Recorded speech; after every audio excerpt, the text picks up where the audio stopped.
Hi, my name is Jennifer. I've partnered with Mom and Pop Gems to bring you this interview today. Today we have Kate joining us. My name is Kate Stahl, and I started a podcast called My Mom Always Says with my mom, whose name is Sarah Templin. Awesome. So what is your passion and how did you get into it? So I studied journalism in college and graduate school and always loved writing, always loved magazines, always loved books, and loved writing short stories, and decided to turn that into a career in journalism. I was a magazine editor. That was kind of my first goal. So after college, I moved to New York and I got a postgraduate internship at Harper's Bazaar magazine, which was super cool at the time. Ended up getting a job on the publishing end at Oprah magazine, the Oprah magazine. And although I loved that whole world, I was kind of a Midwest girl at heart. So I decided to go back to grad school. I went to Northwestern, studied print journalism there. And then I ended up in Washington, D.C., working for first like a government publication. And then eventually I got my first magazine editing job at a lifestyle magazine. It was like a luxury lifestyle magazine, which was like, quite the thing in the early aughts before the economy crashed in 2008. So I did that for, I want to say like 5 or 6 years, really loved it. Ended up rising through the ranks. I left my last job as the deputy editor of a magazine. And then I decided I kind of was ready to do something different. So I went online and started working for Pop Sugar. And I ended up working there for years, first full-time, then part-time when I had my daughter almost 11 years ago. And then as a contractor after I had my son, who's now 8. And then really worked there, in some capacity for quite a few years, for almost a decade. And then when COVID hit, my kids got bumped from school and I had to stop working because I was homeschooling them 3 days a week. And my son was in kindergarten, didn't know how to read, certainly couldn't access a computer by himself. And so that became my job. And then when they went back to school this fall, I kind of was trying to figure out what my next step was. And I had this one really special relationship in my life. I mean, many with my husband and my kids and friends, but my mom has always been not only my very best friend, but my biggest confidant and just a very, very special person. I always say my high school boyfriend ended up asking her to speak at his wedding, like 20 years after we broke up. So throughout my life, everyone just always loved my mom. She is just a really well-adjusted, smart, funny, open person. And the concept was that what if you had an amazing mom like this? What if you had someone who gave you the best advice, who was so supportive of you, who gave you all of the seeds that you needed in order to grow a great life? And unfortunately, I don't think everyone gets that. And so the podcast thing kind of came about. Because I worked for Pop Sugar so long and I wrote parenting articles forever, another podcast called Stroller Coaster, which is owned by the company Munchkin, read one of my articles and asked me if I would be a guest for one of their episodes. And I had never done a podcast, never been a guest, but it sounded like a fun thing to do. And I ended up really enjoying the experience. And my mom and I had kind of talked about, maybe like trying to write a book together or something like that. But I thought, what, a podcast would actually be a perfect fit for us because we love to talk. I mean, we're on the phone all the time. And we not only like to talk about the minutia of day-to-day life and my kids and who slept and who didn't sleep the night before, but we talk about really deep things as well. And so I asked her if she wanted to start a podcast, and she immediately said yes, even though she had never listened to a podcast, didn't even have a podcast app on her phone. She had deleted them all. But I kind of got her, at least able to access our podcast after I recorded them and edited them, and taught myself a lot about GarageBand and followed YouTube tutorials and luckily I had a friend who lives in Charleston who had started a couple podcasts, and she was a great help kind of figuring out all the things I really needed to do to get the podcast to listeners. So we started that process probably last fall. And then our first episode came out in mid-January of 2022. So we've now, I think we just dropped our 10th episode. Wow. Oh my gosh, that's so cool. I love your story. That's amazing. And I love what you were saying about how, that a lot of people in the world don't necessarily have that type of relationship with their mom. And so like to kind of bring, one that is because it out into the public and share how you guys vibe and, that's really, really something special that you can do with your mom. That's so cool. Yeah. So throughout my life, there's been kind of like some advice that she's given me over and over again about like friendship. And like she always said,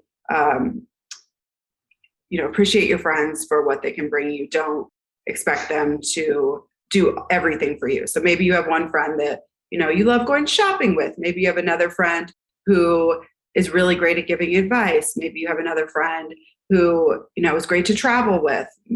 That friend, maybe you would never want to live with. And so you just and then, about career, she was always like, find your passion and then you'll find a way to make money at it, or, about making mistakes. Like everyone makes mistakes, but you have to take responsibility for your actions and apologize to people and try to do better in the future. So the beginning of the podcast is kind of, each episode is wrapped around one of those like tenets of living a easier, happier life that she gave me.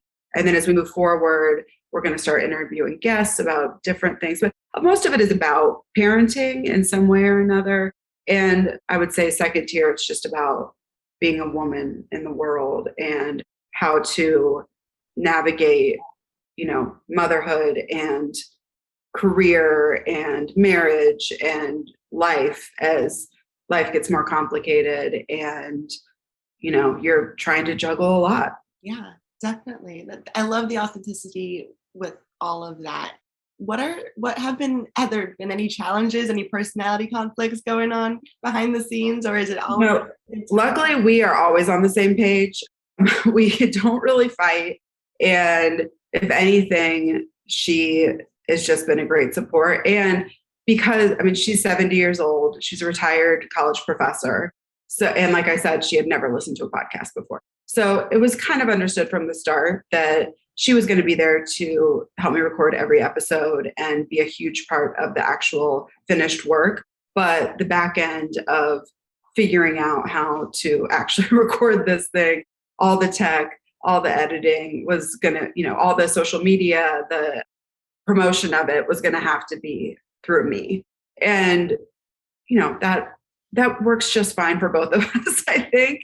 And, I think because we've divided it that way, that it's like, really this is my editing and producing project, which is a hat that I've worn in the past anyway. And she's an on-air talent. Let's say that.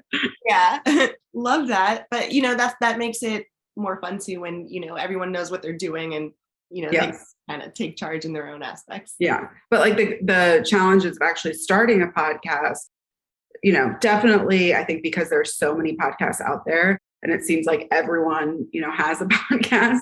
It should also, would stand to reason that it's kind of easy to start a podcast, which it really isn't. There's a lot of tech challenges that I had to learn. And, luckily I had a friend who, like I said, who had started a couple of podcasts, and, her greatest piece of advice was like, just go on YouTube a lot and listen to tutorials. And I did do that and then kind of figured it out on my own. And, but doing like the distribution of it, doing all the sound editing and finding a good place to record. And that's a lot. And then just you can have a good product, but to get it in front of listeners is kind of where we are now, where we're just trying to grow our listenership and, get it in front of more people. Awesome. I love that. Yeah. So how do you come up with topics? Do you kind of think Does it just come naturally, or do you guys maybe have a conversation? You're like, you know what, that's a good one. We should write that down.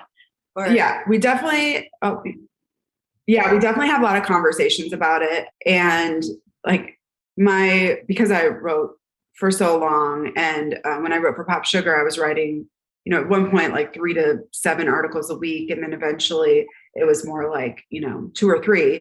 And so I have a notes phone or a notes file on my phone, and I'm just constantly like adding stuff in there. And I told my mom to do the same, but mostly if she has an idea, she calls me and makes me put it in my notes file. But like I said, the kind of beginning of the podcast was all around these, big pieces of advice that she gave me throughout my life. So, and like big topics that women have to deal with. So like friendship, marriage, kind of your life outlook. We did one about optimism, about raising kids, about mother-daughter relationships, surviving different stages of parenting, just things that are really kind of a big deal for both of us.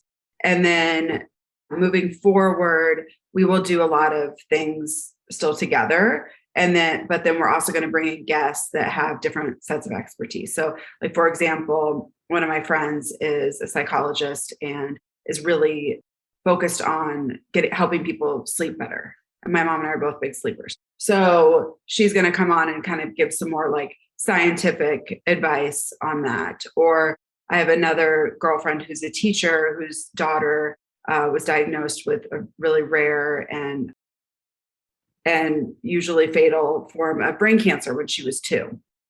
She's now in remission and is doing great, but that friend's going to come on and talk about her journey with like having a really sick child and what moms in that position really need from their moms and from their friends. And so we'll have a lot of guests like that are kind of in the same realm as us, but are also, have an expertise in a different area. yes, this is honestly so exciting for me personally. Honestly, I want to tune in. Yeah, please do. This is educational, like valuable content that I feel like it's kind of like the ultimate girl's guide.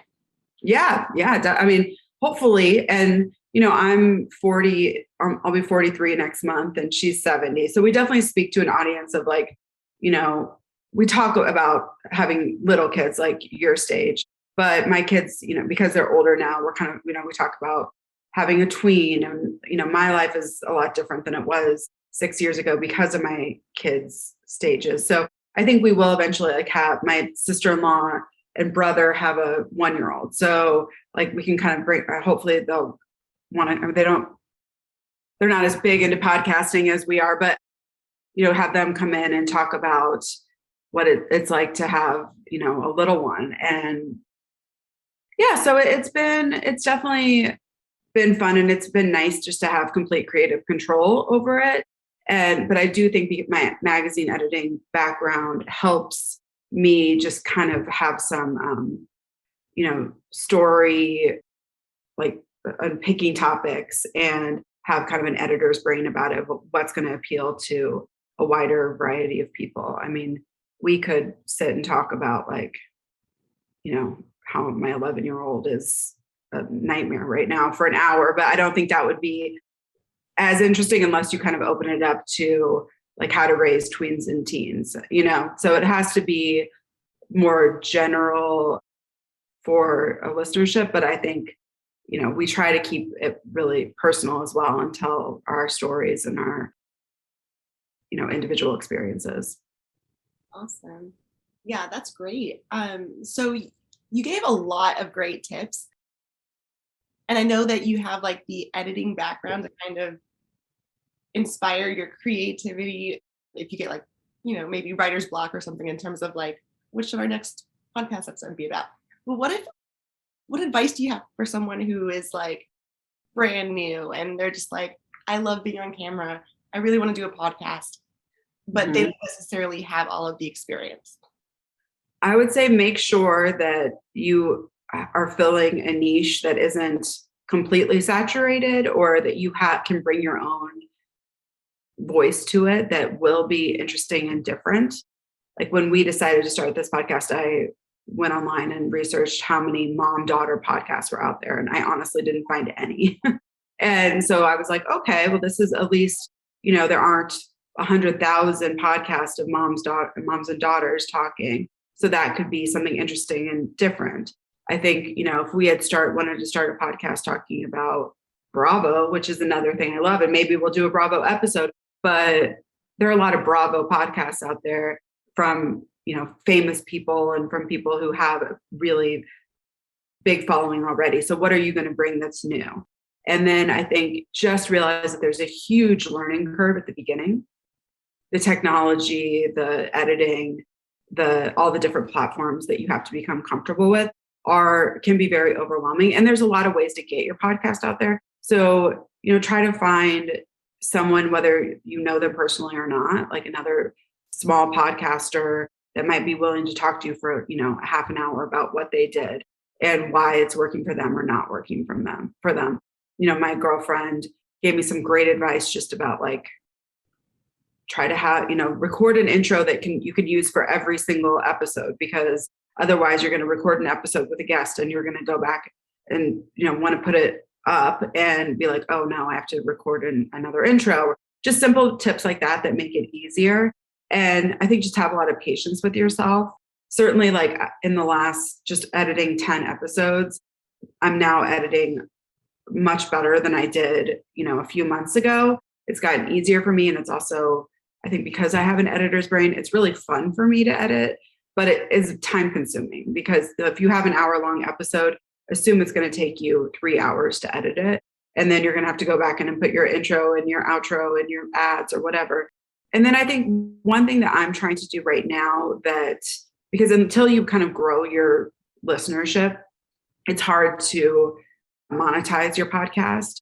So realize that that's a process. And in the meantime, what I'm trying to do is find partners. So not people who are paying me necessarily to advertise, but people who will promote the podcast through their socials and through their, personal group of friends and make sense in terms of like products that I really believe in. So we have like an organic hair care line that one of my good friends started that I use all the time. And we have a women's based CBD company that I've done some work for and love their products. So, and then recently I did a partnership with a company based in New York that a mutual friend connected us, and they just launched a line of correctly sized period products for tweens. So I think that's been actually a really fun part of it, of trying to figure out like what makes sense. And, not just a traditional, like you can join affiliate programs and that is probably a quicker way to make money. But in my mind, like building a whole brand and brand partnerships is more valuable. And, I'm then able to like meet all these other female entrepreneurs that are, really good at what they do and do a completely different thing than I do, but we have mutual interests. So that's been, fun and definitely enlightening of, women are awesome and are like, I think especially during and after COVID, a lot of working moms are kind of rethinking what they want to do with their lives and, want to have something that's not just a paycheck, but is a passion. And so, I mean, that's certainly why I decided to start this. And there's so many other women out there that are doing the same thing. So just getting to connect with them and hear their stories and hear their process and why you have to be patient and like you have to realize that you're not going to be able to work the way that you did when you were 22 when you have kids, because your time is limited and your attention is divided. So that's been a really fun thing, and then has given me more ideas for podcast episodes. Awesome. Everything you just said was so beautifully worded. Like, oh, thank you. Love what you were saying about women and finding their passion, especially right now during these times, because like you said, like when you kind of at the beginning when you kind of backtrack for a second, like my kids are home, like I kind of need to figure this out. So it is cool how even though it's a terrible thing, but it is nice to see that we took something good out of it in terms of Right. evaluating our priorities and, trying to make ourselves better or happier. And Yes. Well, I think, when you're in a global pandemic and people are like millions of people are dying and your life is completely, turned upside down, Mhm. that's all sucks. I mean, homeschooling my kids, no doubt, was the worst experience of my life. But, you know, I, like I said, I'm an optimist. My mom's an optimist. And we both like to try to take something positive out of a negative. And like you said, I really do feel like just having that opportunity to kind of reevaluate because you know how it is when you have young kids and you're kind of grinding and you're doing the same thing and it's easy. And, people were emailing me like, do you want to do this project for Pop Sugar now? And it's like, sure, and like, was it really super fulfilling to do like an Amazon shopping project for a couple months? No, but it made decent money, which was great. But then when that kind of stopped, you're like, okay, I need to be more mindful about what I want to do with the next half of my life because, you have to be realistic. Like, you're not going to live forever. And, it's now's the time to figure out what you want to leave behind in this world, I guess. Exactly. Awesome. So I do have one more question for you. Moving to the personal side of your life, what are Mhm. some of your hobbies and what was your childhood like? Ooh, my childhood was great. My parents were both professors at Purdue University, and my aunt and uncle were professors. My grandparents were small business owners, but were very education minded. So I was very close to my mom's side of the family. I have one brother who is now a professor as well. So education was like a big part of, a big focus in our lives. But I grew up in Lafayette, Indiana, close to where Purdue University is. And it was a very like idyllic childhood, pools and running outside in the yard. And we had a golden retriever. I have a golden retriever now. So, I really wanted to raise my kids in the same way, honestly, which is I lived in New York and DC for a lot of my 20s and then really wanted to raise kids closer to my parents and closer to, more in the Midwest. So I was a cheerleader in high school. I kind of like ran with a diverse crowd. I definitely had like my cheerleading friends, but like I said, education was really important to my family. And I loved school. I loved everything about it. So I had like my, kind of like nerd friends too. And then I went to Indiana University undergrad with a lot of my friends from high school, but then met really some of my closest friends now. And then moved to New York. And I love New York. Moved there with two of my best friends from college. My very best friend still lives there now and has been there for 20 years, which is crazy, and has three kids there. For hobbies, I would say I'm very into exercise. I have a congenital heart defect that I was diagnosed with when I was little. And so taking care of my body has always been really important to me.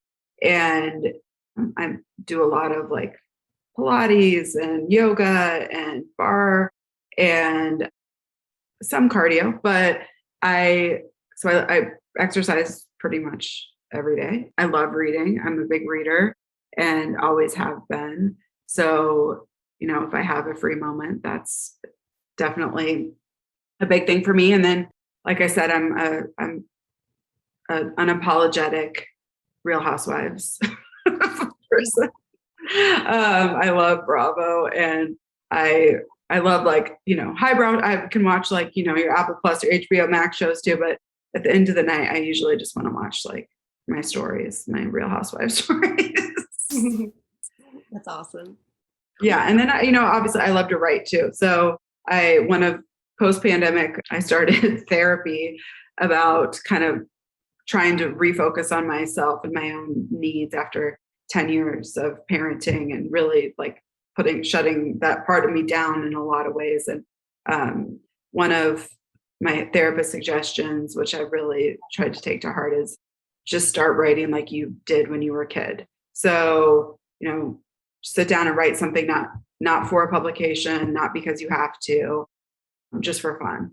And so I'm trying to do that. Like my brain doesn't really work that way anymore because I've written professionally for so long.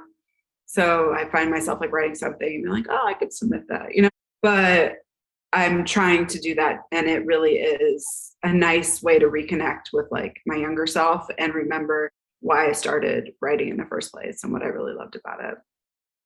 That's great advice. Yeah. Yeah. It's not easy when you're like gone to journalism school, been a journalist for a long time. You kind of forget that like creative writing part of your brain, but it's kind of a fun thing to tap into again. Definitely. I remember they used to give us like the writing prompts in class. I wonder if there's just like that has different writing prompts that you can steal. Yeah. Yeah. Now my kids get those all the time and it's fun to see what they come up with. But yeah. And then, I mean, I also love to travel. It's just COVID has made it very difficult, and COVID plus young children is like I was looking back at my old photos, that pop up on your phone, and I'm like, oh my God, like before COVID, I was on the go. Like we were traveling all the time, and so I'm trying to start that again, but it's a little bit of right now it's like go to Florida, you go to South Carolina, that's about it. Close by. So yeah. Mm-hmm. Yeah, awesome. Love everything you said. One last question for you. How can people get in touch with your podcast? So we are on Apple Podcasts. We're on Spotify. You can find all of those links just, obviously through the apps, or you can go on our website, which is mymomalwayssays.com. We have an Instagram. Our Instagram handle is Mom Always Says, We have a Twitter account that's MMAS Podcast. So My Mom Always Says initials podcast. And we have a Facebook page that is just My Mom Always Says. And my personal Instagram is just Kate Stahl. So you can always reach out to me there. My mom always actually has an Instagram too, though I think she follows like 5 people. And rarely even likes our podcast posts because I don't think she goes on. So yeah, I've given up on trying to get her to like, do any promotion or socials, but she brings enough to the table. Well, that's awesome. Thank you so much for taking the time to join us today. Yeah, this is fun. Awesome.